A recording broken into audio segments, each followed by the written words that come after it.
तो राधे राधे दोस्तों। तो दोस्तों जरा इमेजिन करो कि एक इतने स्ट्रॉन्ग लेजर बीमा जो 400 किलोमीटर दूर उड़ती हुई फ्लाइट की पंखियों को क्षण मिनटों में पिघलाने की ताकत रखती हो, या फिर सोचो हर देश के बॉर्डर पर एक ऐसा अदृश्य इलेक्ट्रॉनिक फेस हो जिसे अगर किसी ने गलती से भी छू लिया तो उसकी शरीर वहीं पर भस्म होकर हवा के साथ मिलकर उड़ जाएगी। हाँ, आई नो ये सब जो सीन है आप लोग केवल कार्टून और मूवी में ही देखे होंगे, लेकिन सच्चाई ये है कि ये सब इन्वेंस ऑलरेडी हो चुके हैं। निकोला टेस्ला ने एक ऐसे डिवाइस में इन्वेस्ट किया था जिसमें वे दोनों खासियत थी। उस डिवाइस का नाम था द डेथ रे। यहाँ तक कि उन्होंने एक ऐसा डिवाइस भी बना लिया था जो वायुमंडल में भूकंप लाने की क्षमता भी रखती है। और वे डिवाइस कितना बड़ा था पता है? वे अपने पैकेट में फिट करने जितना बड़ा। इनफैक्ट इस डिवाइस के बारे में एक इंटरेस्टिंग कहानी भी है, जिसमें एक दिन टेस्ला न्यूयॉर्क के फेमस ब्रुकलिन ब्रिज पर टहलने गए थे, तब उनके पैकेट डिवाइस में पैदा हुआ भूकंप ने उस ब्रिज तक को गिरा दिया था। इस हादसे से आप इसकी पावर की अंदाजा लगा सकते हैं। और बात ये आती है कि ये डिवाइस आखिर वो कैसे बनाए, तो आखिर क्यों बनाए? तो चलिए शुरू करते हैं इनकी कहानी। बचपन से ही निकोला टेस्ला एक अलग किस्म के इंसान, उन्हें अलग अलग एक्सपेरिमेंट और इन्वेंट करने की रुचि थी, और इसीलिए उन्होंने बचपन से ही साइंस की मोटी मोटी किताबें और लोगरिथमिक टेबल पढ़कर खत्म कर दी थी। जहाँ पे दूसरा बच्चा खेल कूद करते थे वहाँ पर उनका पढ़ाई लिखाई में प्यार बढ़ता था, लेकिन ये माता पिता को पसंद नहीं था। वे टेस्ला को अपनी तरह ही एक प्रीस्ट बनाना चाहते थे। उनके पिताजी को कहना था कि ऑलरेडी हम अपनी लापरवाही से अपने एक बेटे को खो दिए हैं, और एक जो अभी उनके पास बाकी है वे किसी भी हाल में इसे खोना नहीं चाहते हैं। और इसीलिए ही पढ़ाई खत्म होते ही निकोला को अपने घर बुला लिए। घर आते ही टेस्ला को कोलेरा की बीमारी हो जाती है।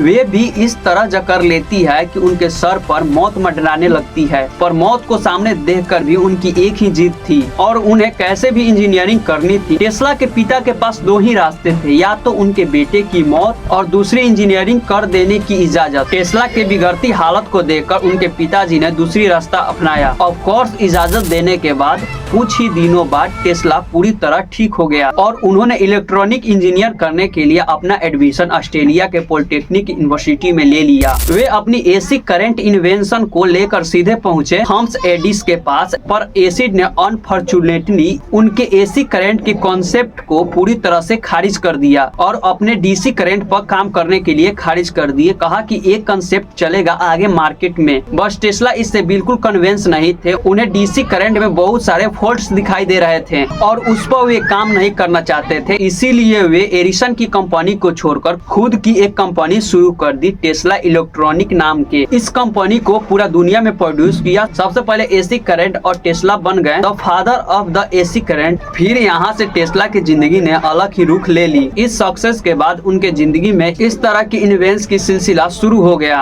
अब उनके न्यू इन्वेंट्स के बल पर उन्हें सक्सेस तो बहुत मिला, लेकिन ऊपर ऊपर ही सब ठीक लग रहा था, लेकिन अंदर ही अंदर उनके मन में विचारों की दौड़ चल रही थी। वे अपने इकलौते भाई से काफी अटैच हुआ करते थे। काफी समय से उनकी भाई की यादें उन्हें सता रही थी, जिसकी डायरेक्ट असर उनके बिहेवियर में दिखाई दे रहा था। वे लोगों से बात करना तब बंद कर दिया था, जो बाय द वे होना जायज भी है, क्योंकि बेनिमियल हेल्थ ट्रीटमेंट के मुताबिक 40% लोग वे ग्रिप्स कोस्टर से गुजरते हैं, जो वक्त के साथ साथ कम होते जाते हैं। और ऐसा ही कुछ हुआ निकोला टेस्ला के साथ। ग्रिप से निकलते ही उनकी जिंदगी में एक नई मोड़ आ गई। उन्होंने उस समय की सबसे महत्वपूर्ण खोज एसी करंट की इन्वेस्ट किया। इस नए मोड़ में उनका ड्रेसिंग सेंस भी इतना मजबूत हो गया, उस वक्त की सारी लड़कियां उन पे मरने लगी। उन्होंने डेथ रे और ऑन कर्वेक मशीन जैसे की आविष्कार किया। इसी दौर में एक दिन जब वे बचपन की यादों में खोए थे, तो अचानक उन्हें एक आइडिया आया। वे अपनी ख्यालों से इतना परेशान रहा करते थे कि उनके दिमाग में ये आया कि क्यों ना एक ऐसा टेक्नोलॉजी आविष्कार किया जाए जो हमारे दिमाग में जो भी चीजें आ रही हैं, जो भी ख्यालें आ रही हैं, क्यों ना हम उसे पर्दे पे उतारें। इनफैक्ट टेस्ला ने फोटोग्राफी की मेमोरी के लिए बहुत फेमस थे। साथ ही उनकी इमेजिनेशन सिंकल ही इतना मजबूत थी, किसी भी इन्वेंशन का अपने दिमाग में 3D बना लेते थे और बाद में उसे पेपर पर उतार लिया करते थे।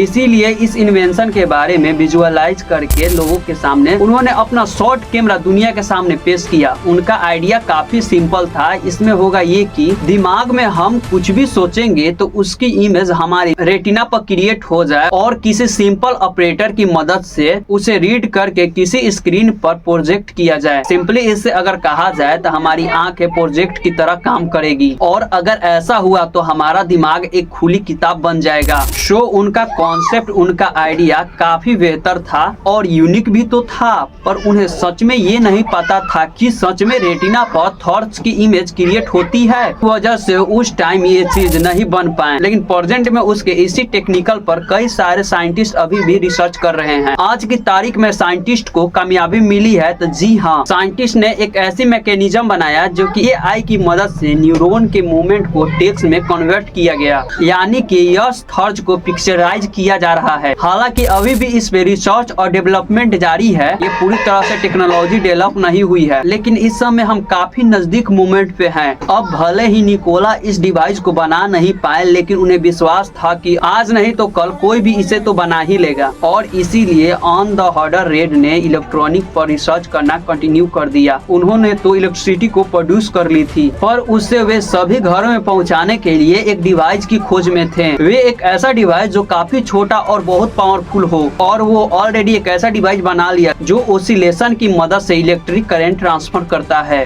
और उस डिवाइस को उन्होंने नाम दिया स्टीट पावर। ओसिले पर ये एक इलेक्ट्रॉनिक जनरेटर अर्थ कन्वे मशीन पर जाकर तब्दील हो गया। भले निकोला इस डिवाइस को बना नहीं पाए, लेकिन वो जरूर ये सोच रहे थे आज नहीं तो कल कोई ना कोई इसे बना ही लेगा। इसीलिए ऑन द अदर हैंड ने इसकी इलेक्ट्रिसिटी पर उन्होंने जोर शोर से रिसर्च चालू कर दिया। उन्होंने इलेक्ट्रिसिटी को तो प्रोवाइड कर ली थी, पर उन्होंने देखा कि एक पर्टिकुलर फ्रीक्वेंसी पर किसी सिस्टम से करंट फ्लो हो रहा है।